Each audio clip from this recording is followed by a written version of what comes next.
Halo teman-teman, di sini saya akan menjelaskan tentang pembentukan kehidupan baru. Yang pertama dimulai dengan fase pembuahan. Nah, apa sih fase pembuahan itu? Fase pembuahan itu adalah bertemunya sel telur dengan sel sperma sehingga membentuk zigot, lalu menjadi embrio sebagai cikal bakal janin. Biasanya fase pembuahan ini disebut dengan fertilisasi. Dan selanjutnya bagaimana sih proses kehamilan itu terjadi? Yang pertama yaitu sel sperma masuk ke dalam vagina. Yang kedua bertemunya sel sperma dan sel telur. Pada tahap ini sel sperma mengalami kapasitasi, kemudian akan terjadi reaksi akrosop pada sel tersebut. Reaksi ini memudahkan sperma menembus sel telur. Sel sperma menghabiskan waktu paling cepat sekitar 45 menit untuk mencapai sel telur. Sel sperma akan berjalan sekitar 18 cm dari leher rahim menuju tuba falopik.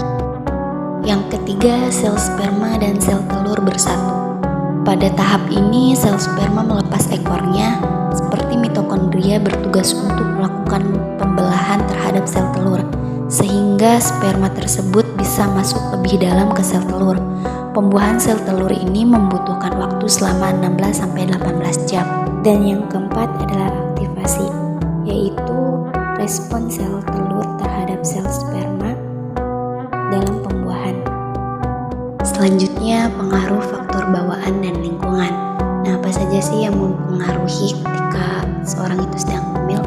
Yang pertama adalah asupan makanan, yang kedua aktivitas fisik, yang ketiga lingkungan, yang keempat status gizi prahamil, yang kelima kesehatan mental, keenam komplikasi kehamilan, dan ketujuh kondisi kesehatan ibu.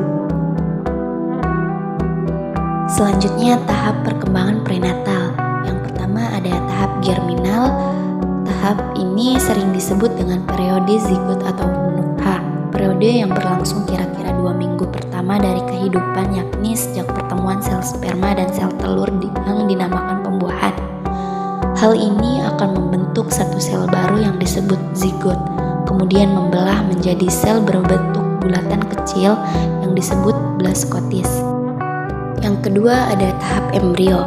Nah, tahap ini dimulai dari 2 minggu sampai 8 minggu setelah pembuahan yang ditandai dengan terjadinya banyak perubahan pada semua organ utama dan sistem-sistem fisiologis. Namun embrio belum berbentuk tubuh orang dewasa sepenuhnya. Dan yang terakhir yaitu tahap janin. Periode ini dimulai dari usia 9 minggu sampai lahir. Dalam periode ini ciri-ciri fisik orang dewasa lebih mulai terlihat. Dan yang terakhir yaitu faktor-faktor yang mempengaruhi perkembangan prenatal. Nah, apa saja sih faktor-faktornya? Yang pertama yaitu kesehatan ibu, yang kedua gizi ibu, yang ketiga pemakaian bahan-bahan kimia oleh ibu, yang keempat keadaan dan ketegangan emosi ibu.